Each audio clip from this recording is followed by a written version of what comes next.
Hello friends, this is यश और आज की इस वीडियो में हम डिस्कस करने वाले हैं ऑप्टिकल आइसोमेरिज्म की।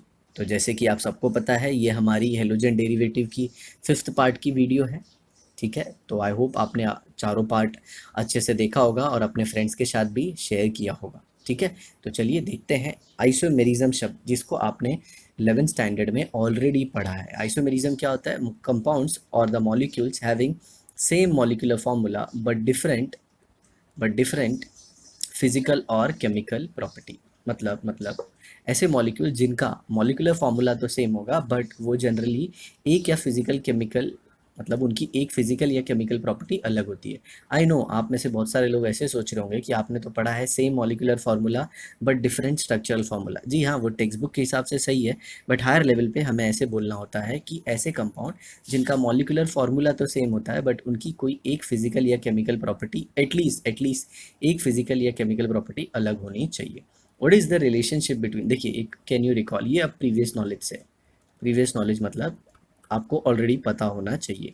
What is the relationship between two compound having same molecular formula? Yes, they are isomers. फिर आगे देखिए क्या है, what is meant by stereo isomerism?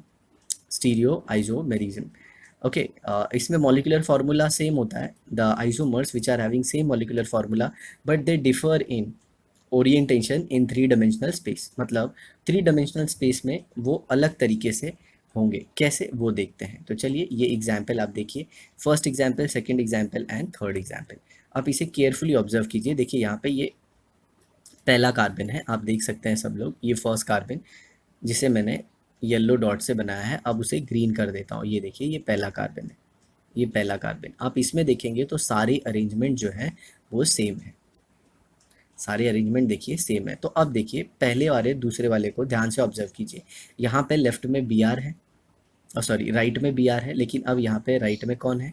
O H. ये कैसे आया होगा? जी हाँ, इस बॉन्ड को हमने रोटेट किया, इस बॉन्ड को हमने रोटेट किया कितने से? जी हाँ, almost almost you can say 60 degree से, जिसकी वजह से ये ओ एच यहाँ से यहाँ पे आ गया। देखिए यहाँ से ओ एच यहाँ पे आ गया दूसरे पोजीशन पे, और ओ एच के लेफ्ट में बी आर था, तो अभी भी ओ एच के लेफ्ट में बी आर ही है, और एच देखिए ऊपर चला गया, तो ये देखिए एच है। मतलब सिंपल, इस बॉन्ड को अगर आप रोटेट करेंगे तो आपको पहले स्ट्रक्चर से दूसरा स्ट्रक्चर मिल जाएगा। ओके, तो उनका तो मॉलिक्यूलर फार्मूला भी सेम है, ऑलमोस्ट स्ट्रक्चर भी सेम है, लेकिन हम स्ट्रक्चर नहीं बोल सकते सेम है, उसमें थोड़ा सा डिफरेंस तो है।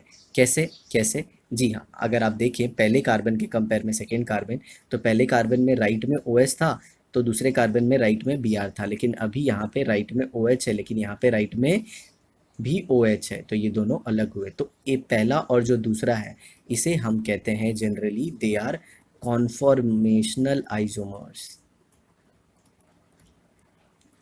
वो एक दूसरे के क्या है? कॉन्फॉर्मेशनल आइसोमर्स है। ठीक है, ये क्या होते हैं? डिफर इन ओरिएंटेशन, ये एक दूसरे से अलग होते हैं ओरिएंटेशन में। मतलब पहले से दूसरा इजीली मिलेगा सिर्फ कार्बन कार्बन बॉन्ड को रोटेट करके। अब जरा पहले और तीसरे को देखिए, पहले और तीसरे को देखिए। देखिए ओ एच राइट में है, ओ एच राइट में है, मतलब आप सोच रहे होंगे कि ओ एच को घुमा के बी आर के जगह पे लेके आ जाते हैं, लेकिन ऐसा कुछ नहीं है। देखिए ओ एच यहाँ पे, आप कैसे भी करके ये जो बॉन्ड जो मैंने यहाँ पे रोटेट किया है, जो ग्रीन कलर से ये एरो दिखा है, इसे कैसे भी रोटेट करके आप थर्ड स्ट्रक्चर नहीं ला सकते।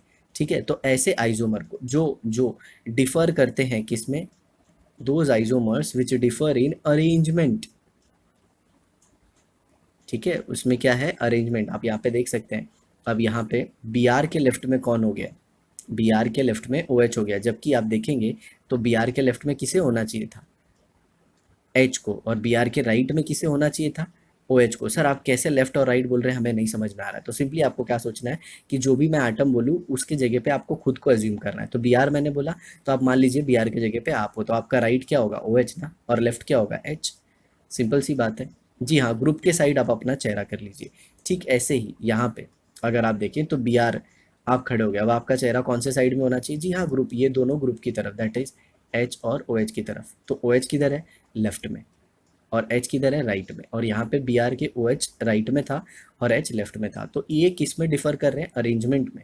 तो ऐसे आइसोमर को हम बोलते हैं कॉन्फिगरेशनल आइसोमर।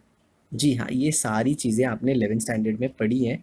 और ये जो मैंने आइसोमर दिखा, ये जो रिप्रेजेंटेशन का तरीका है, इसे हम कहते हैं sawhorse way of representation a way of representing a molecule, या फिर कंपाउंड को हम ऐसे रिप्रेजेंट करते हैं। अब जिन लोगों को ये डिफ़िकल्ट लग रहा है उनके लिए मेरे पास एक सिंपल सा एग्जांपल और है। ये देखिए, यहाँ पे मैं आपको ये एग्जांपल में दिखाना चाहता हूँ कि ये देखिए, कार्बन कार्बन डबल बॉन्ड है, और कार्बन के लेफ्ट में यहाँ पे Cl है, यहाँ पे H है, यहाँ पे भी Cl है, मतलब दोनों साइड Cl है और H भी है। लेकिन अगर आप पोजीशन देखें तो H लेफ्ट में है और ऊपर है, H राइट में है और ऊपर है। यहाँ पे Cl नीचे है और लेफ्ट में, यहाँ पे Cl नीचे है और राइट में है। तो देख रहे हैं, दोनों आइडेंटिकल ग्रुप सेम साइड है, ये भी इधर, ये भी इधर। तो ऐसे आइसोमर को हम बोलते हैं सिस आइसोमर। क्या बोलते हैं? Cis isomer. ओके, अब इसी का एक फॉर्म और मैं बना देता हूँ ताकि आपको समझ में आ जाए। तो ये देखिए, C डबल बॉन्ड C, और यहाँ पे कौन आ गया? यहाँ पे आ गया Cl, और ये Cl अभी भी यहीं पे है, और ये H, और यहाँ पे क्या आ जाएगा? यहाँ पे H।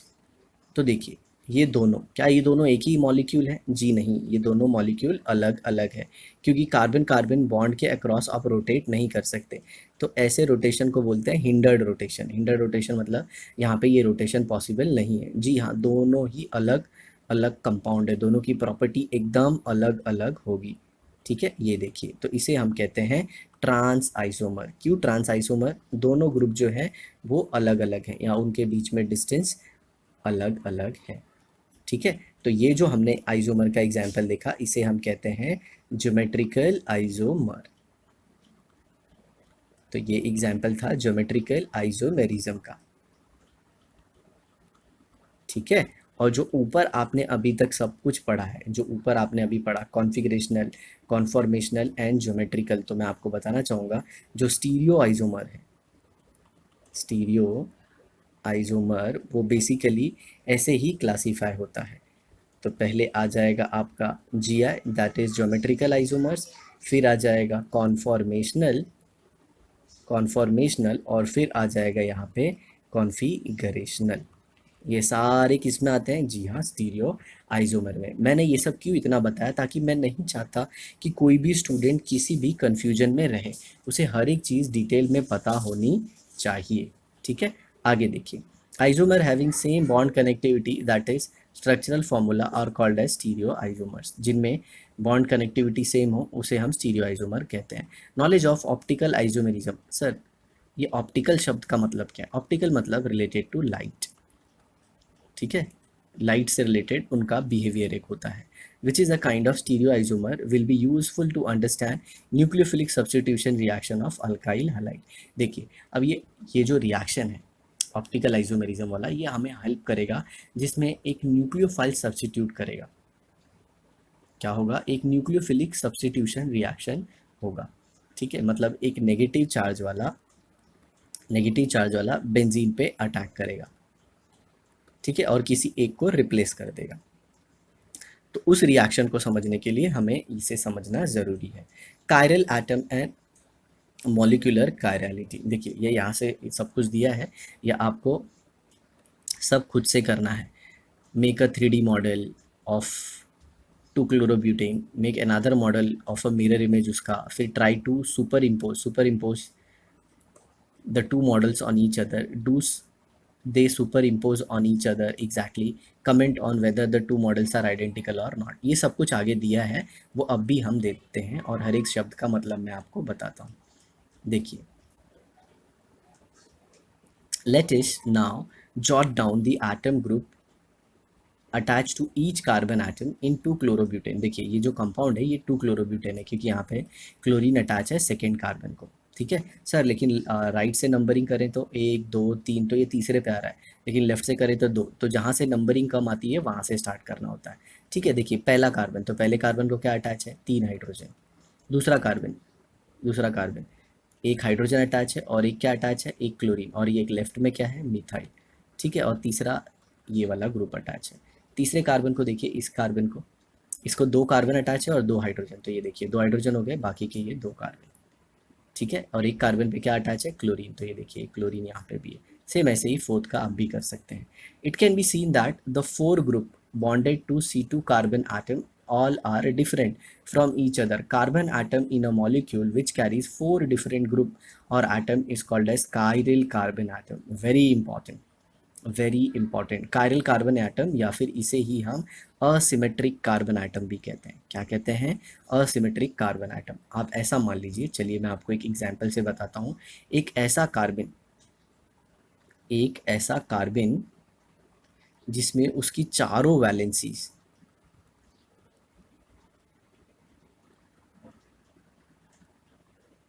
जिसकी चारों वैलेंसी अलग अलग ग्रुप से हो, जैसे यहाँ पे कोई ए है, यहाँ पे बी है, यहाँ पे सी है और यहाँ पे डी है, चारों अलग अलग है, तो ऐसे कार्बन को हम बोलते हैं कायरिल कार्बन, या फिर क्या कह सकते हैं, असिमेट्रिक कार्बन।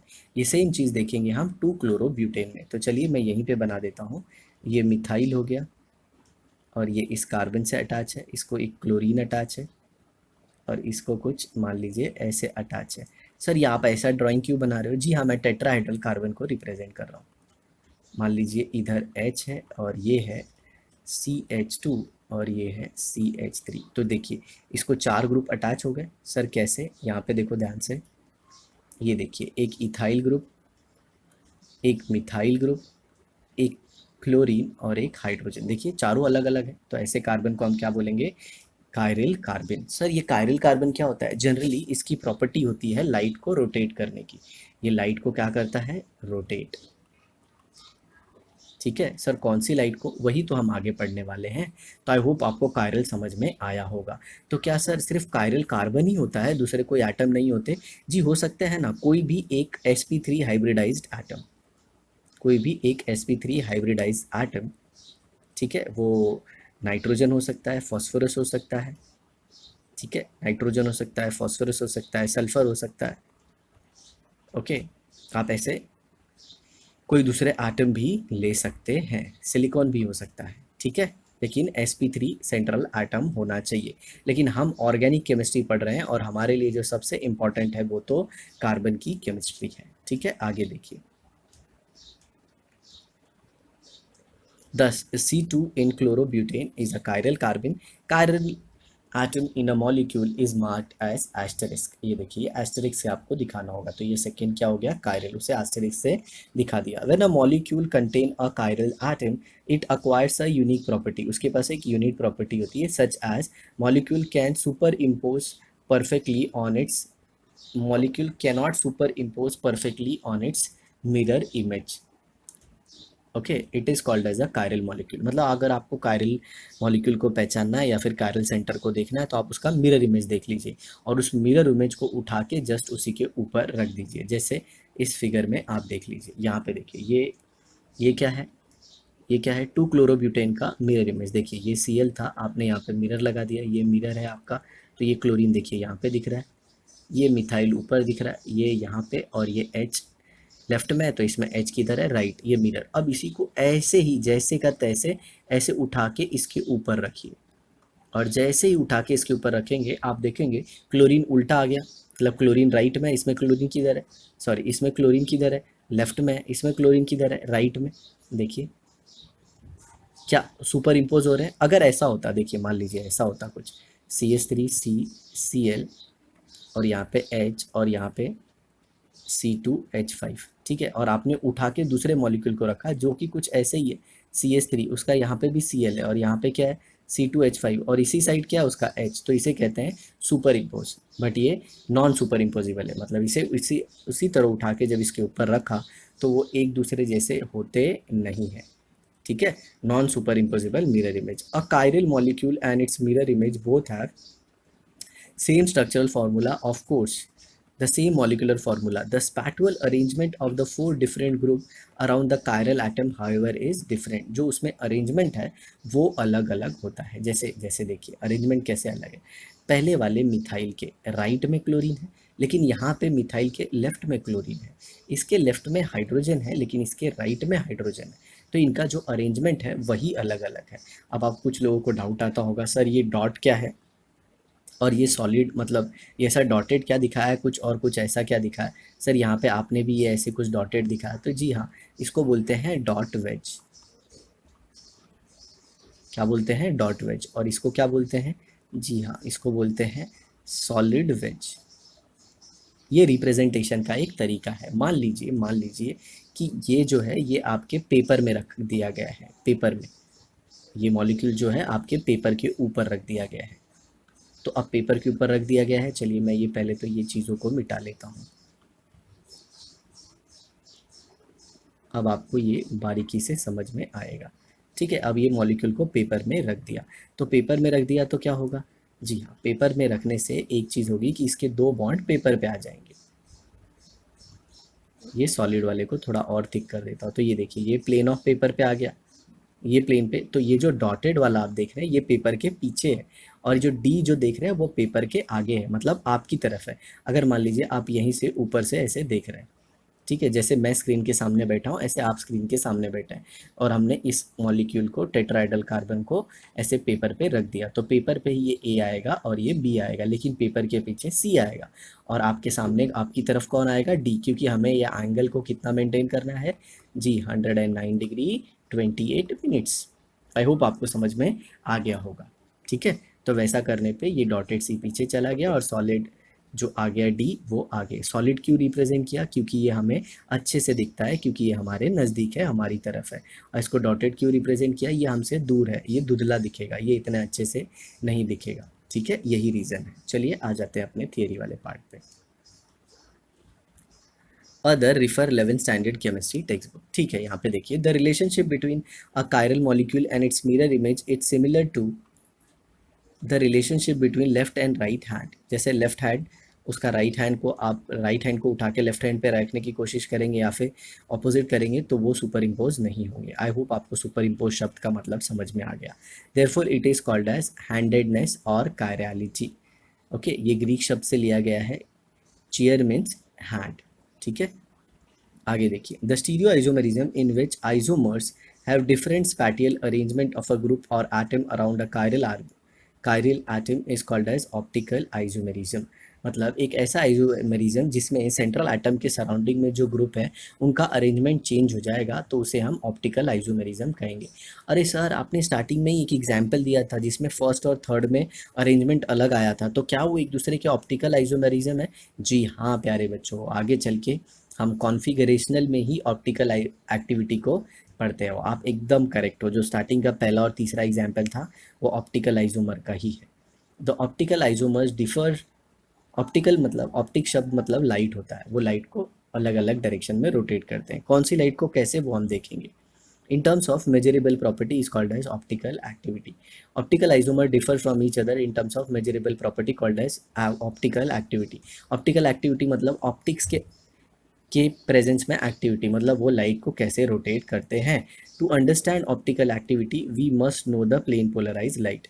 एक ऐसी लाइट जो एक ही प्लेन में रोटेट होती है, ये प्लेन पोलराइज लाइट है जो एक ही प्लेन में। ऐसे तो आप जानते हैं लाइट सारे डायरेक्शन में ऐसे रोटेट होती है, क्योंकि लाइट का नेचर क्या होता है? वेव, ये हमने पढ़ लिया है। वेव नेचर है, तो वेव तो कैसे भी अलग अलग डायरेक्शन में जाता होगा ऐसे। लेकिन हम एक ही प्लेन पोलराइज लाइट की बात करेंगे, मतलब ऐसी लाइट जो एक ही प्लेन में है। आई होप आपको प्लेन समझ में आता है। The phenomena of optical isomerism in organic compound was observed first and its origin in molecular chirality was recognized later। ठीक है, पहले तो हमने आइसोमेरिज्म को ऑर्गेनिक कंपाउंड में देखा, बाद में ये कायरलिटी का कंसेप्ट लाया, यहीं पे इसका मतलब है।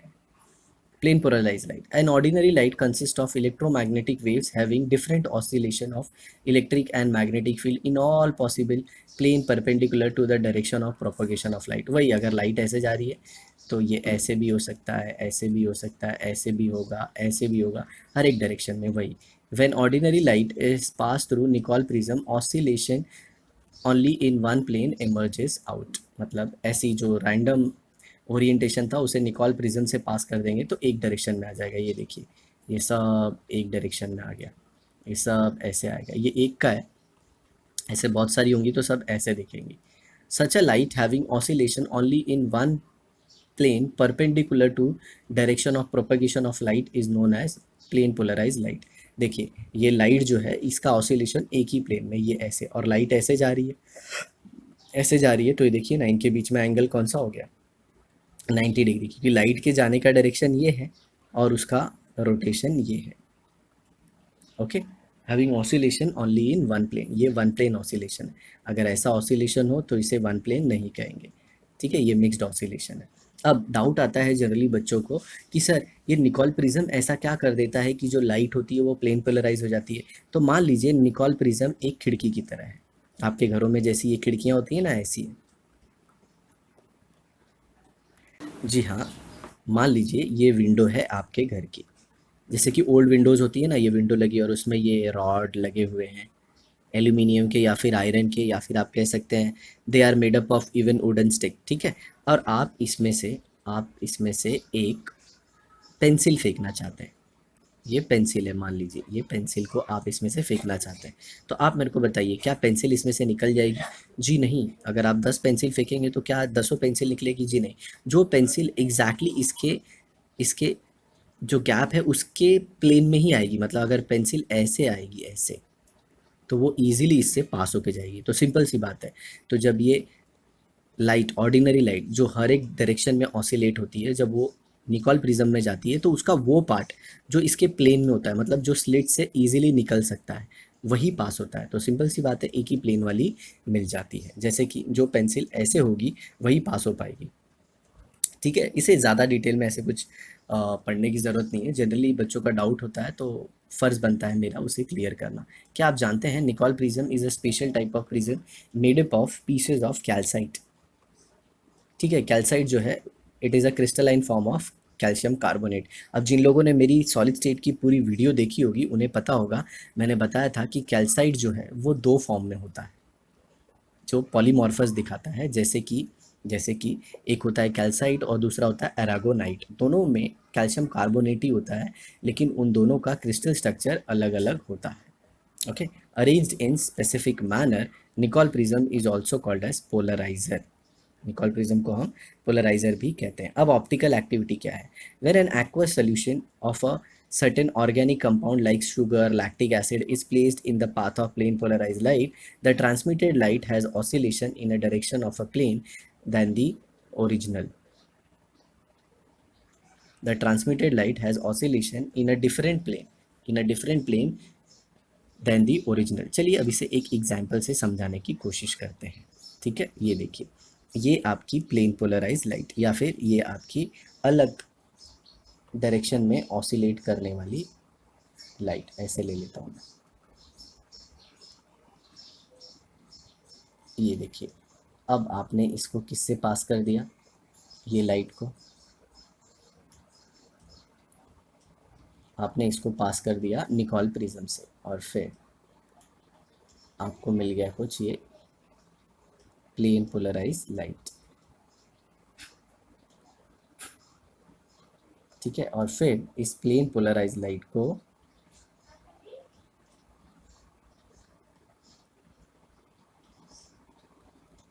आपने पास कर दिया एक सैंपल से। वो सैंपल कुछ इस तरह से बीकर में पड़ा हुआ है।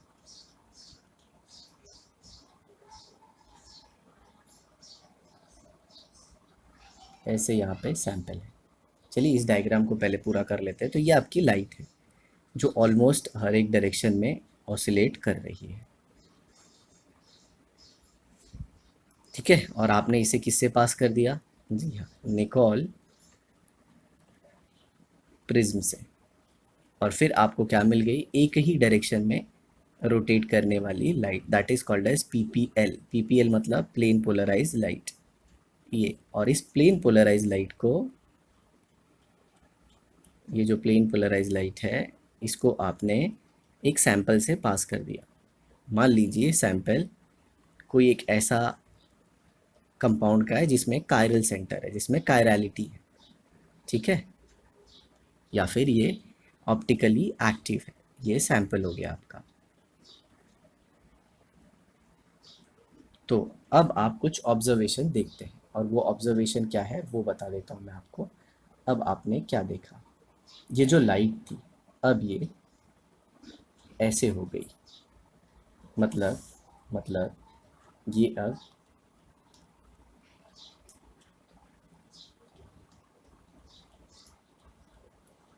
या फिर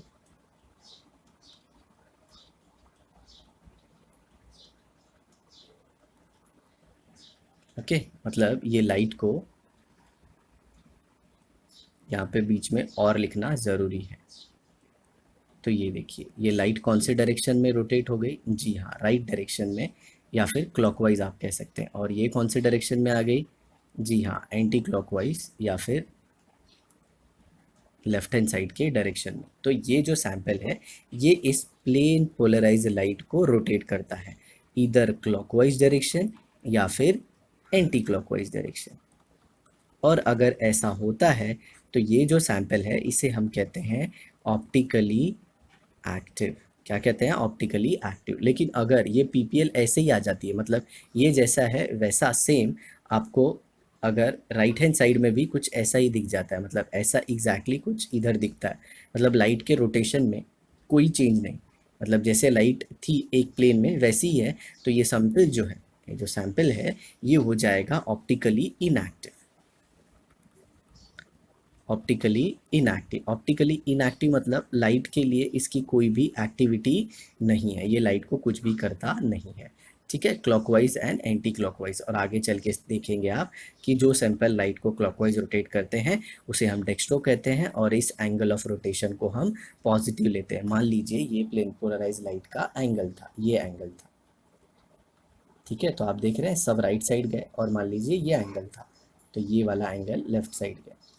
ठीक है, तो जो क्लॉकवाइज क्लॉकवाइज रोटेट करता है उसे हम लेते हैं डेक्स्ट्रो रोटेटरी, और जो एंटी क्लॉकवाइज लाइट को रोटेट करता है उसे हम कहते हैं लिवो रोटेटरी। ठीक है, और इसे नेगेटिव साइन से रिप्रेजेंट करते हैं। ठीक है, ऐसा है। काफ़ी डिटेल में ये सारी चीज़ें आईआईटी जेई लेवल पे तो हम काफ़ी डिटेल में इसे पढ़ते हैं। अगर आपको इंटरेस्ट है तो आप कमेंट बॉक्स में ज़रूर मेंशन कीजिएगा। ठीक है, चलिए देखते हैं यहाँ पे। In other words, the incident light undergoes rotation in plane of polarization. Rotate करती है वो, the plane polarization rotate either the light to clockwise or to the left anti-clockwise. This property of a substance by which it rotates plane polarized light. ये property जिससे कोई substance plane polarized light को rotate करता है, okay, is known as optical activity. ये मैं आपको बता चुका हूँ. The compound which rotate the plane of polarized light are called optically active compound. जो लाइट को रोटेट करेंगे, प्लेन पोलराइज लाइट, जो एक प्लेन में ऑलरेडी लाइट है उसके प्लेन को अगर रोटेट कर दे तो उसे ऑप्टिकली एक्टिव कहेंगे। And those which do not rotate optically active, optical active are called as optically inactive. मतलब जो लाइट को रोटेट नहीं करते उसे ऑप्टिकली इनएक्टिव कहते हैं। Optical activity of a substance is express numerically in terms of optical rotation. जी हाँ, जो मैंने अभी आपको थोड़ी देर पहले बताया। The angle through which a substance rotate the plane polarise light on a passing through it is called as optical rotation. जी हाँ, optical rotation. It can be either clockwise or anti-clockwise. In accordance with the direction of optical rotation, an optically active substance is either dextrorotatory या फिर levorotatory. A compound which rotates the plane polarized light towards right is called as dextrorotatory and designated by symbol D, small d, or by plus sign. A compound which rotates plane polarized light towards left is called as levorotatory and designated by symbol small l या फिर negative sign. Isomerism in which isomeric compound have different optical activity is known as optical isomerism. जिसमें light से related isomerism दिखता है उसे हम optical isomerism कहते हैं. French scientist Louis Pasteur first recognized that optical activity is associated with certain type of three-dimensional structure of molecule. Louis Pasteur ने पहली बार देखा कि ये ऑप्टिकल एक्टिविटी एसोसिएटेड होती है जो मॉलिक्यूल थ्री डायमेंशन होते हैं. थ्री डायमेंशन मतलब अभी जो मैंने स्टार्टिंग में कार्बन का आपको प्लेन बताया था, एक प्लेन ऑफ पेपर के ऊपर, एक पीछे और एक आगे, वो 3D होते हैं. For the optical isomers having equal and opposite optical rotation. मतलब ये जो इनांशियोमर है, ये एक शब्द यूज हुआ जो ऑप्टिकल आइसोमर के लिए यूज होता है. जो अभी आपने मिरर इमेज देखी थी उसमें जो दोनों मिक्सचर हैं मिले हैं, जैसे आपने देखा होगा अभी ऊपर एक मिरर रखा था हमने, यहाँ पे एक इमेज थी, एक यहाँ पे इमेज थी, दोनों एक दूसरे के नॉन सुपर इम्पोजिबल थे, तो इन दोनों को एक दूसरे का क्या कहेंगे, इनांशोमर। मान लीजिए ये ए है और ये बी है, तो ए का इनांशोमर बी है या फिर बी का इनांशोमर ए है।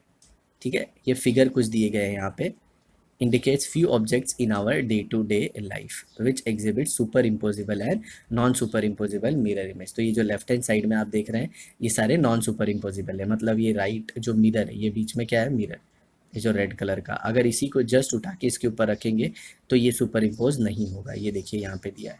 और इस साइड वाले सारे क्या हो जाएंगे, ये सारे सुपर इम्पोजिबल है। ठीक है, अब देखिए यहाँ पे कुछ चीज़ें हमें याद करने के लिए बोली गई हैं, क्या है वो, remember optical activity is an experimentally observable property of compound. मतलब ये एक्सपेरिमेंट से पता चलता है, किसी कंपाउंड को देख के आप ये नहीं बता सकते कि वो लाइट को क्लॉकवाइज रोटेट करेगा या एंटी क्लॉकवाइज रोटेट करेगा। ठीक है, अब यहाँ पे एक बहुत ही बड़ा क्वेश्चन आता है बच्चों के दिमाग में कि सर अभी आपने जो हमें पढ़ाया था, अभी थोड़ी देर पहले जो आपने वो सैंपल में से लाइट को पास की थी, ये जो ऐसी लाइट थी, इसे जब मैंने सैंपल से पास किया था तो इसने रोटेशन दिखाया था कुछ ऐसा, याद है आपको, ऐसे कुछ रोटेशन। तो ये जो सैंपल है, ये जो सैंपल है उसे रखा जाता है एक डिवाइस में कॉल्ड एज पोलैरीमीटर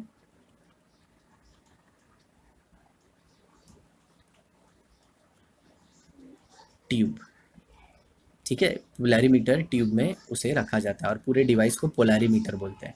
तो कोई भी सब्सटेंस लाइट को क्लॉकवाइज रोटेट करेगा, एंटी क्लॉकवाइज रोटेट करेगा, ये पोलैरीमीटर बताता है। ये पोलैरीमीटर का ऑब्जर्वेशन होता है, मशीन का ऑब्जर्वेशन होता है।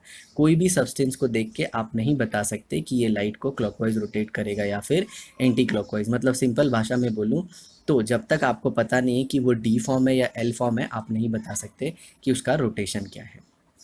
Chirality is a description of molecular structure. Optical activity is a consequence of chirality.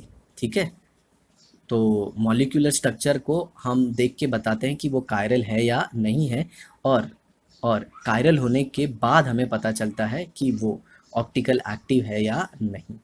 ठीक है, अब आगे चल के बहुत कुछ पढ़ेंगे कि ऐसे देखेंगे कि मॉलिक्यूल के अंदर कायरलिटी है, मॉलिक्यूल कायरल सेंटर है लेकिन फिर भी ऑप्टिकली इनएक्टिव है, ऐसी बड़ी बड़ी चीज़ें भी रहती हैं। Molecule which contain one chiral atom are chiral, that is they are non super imposable on mirror image. मतलब जिसके पास सिर्फ एक ही कायरल सेंटर है उसे हम कहते हैं कि उनकी मिरर इमेज क्या होगी, नॉन सुपर इम्पोजिबल। ऐसा भी हो सकता है बहुत सारे मॉलिक्यूल जिसमें एक से ज़्यादा कायरल सेंटर हो, जैसे मैं आपको यहीं पे एग्जांपल दे देता हूँ। ये देखिए, ये CHO है, यहाँ पे CH2OH है, ये H है, ये OH है, यहाँ पे भी H है, यहाँ पे भी OH है। तो इस मॉलिक्यूल में दो दो कायरल सेंटर है, ये देखिए। ठीक है, मतलब ये कार्बन की भी चारों वैलेंसी अलग अलग ग्रुप से, हाइड्रोजन CHO OH और ये पूरा वाला ग्रुप, ऐसे ये कार्बन का भी अलग अलग चारों वैलेंसी है। The two non super imposable mirror image structure are called as pair of enantiomer. जो वही मैंने अभी बताया, ये ए का मिरर इमेज अगर बी है, ए के अंदर कायरल सेंटर है और उसका आपने मिरर इमेज ले लिया जो बी है, और बी और ए नॉन सुपर इम्पोजिबल है, तो उनको दोनों को पेयर ऑफ इनांशियोमर बोलेंगे। Enantiomer have equal and opposite optical rotation, thus enantiomers are kind of optical isomer. जो इनांशियोमर होता है उनका रोटेशन जो होता है वो अपोजिट होता है लेकिन इक्वल होता है। मान लीजिए ए जो है, ए मान लीजिए ए लाइट को 50 डिग्री राइट रोटेट करता है। कैसे रोटेट करता है, 50 डिग्री राइट रोटेट करता है। तो बी जो है लाइट को 50 डिग्री लेफ्ट रोटेट करेगा। कैसे रोटेट करेगा, जी हाँ, लेफ्ट रोटेट करेगा। तो याद रखिए उनका मैग्नीट्यूड, इनांशियोमर का मैग्नीट्यूड ऑफ रोटेशन सेम होता है बट साइन अलग अलग होता है। जैसे कि ए ने लाइट को 50 डिग्री राइट रोटेट किया तो वो पॉजिटिव साइन है, लेकिन जो बी है उसका साइन जो है वो नेगेटिव है, लेकिन मैग्नीट्यूड दोनों का फिक्स है, दैट इज 50 डिग्री, साइन अलग अलग है। तो this is all about today's lecture, और हम अपनी क्लास में, नेक्स्ट क्लास में इनांशियोमर के बारे में पढ़ेंगे जो कि बहुत ही इंपॉर्टेंट है। ये जो पार्ट हम पढ़ रहे हैं हेलोजन डेरिवेटिव का, ये बहुत इंपॉर्टेंट है, आप इसे ज़रूर देखिए और इस पार्ट को जितना हो सके उतना रिवाइज कीजिए और अपने फ्रेंड्स के साथ शेयर कीजिए। आपने अभी तक हमारे बेल आइकन को प्रेस नहीं किया है तो उसे प्रेस कर दीजिए ताकि नेक्स्ट टाइम जब भी मैं वीडियो अपलोड करूं आपको नोटिफिकेशन मिल जाए। Thanks a lot, bye bye.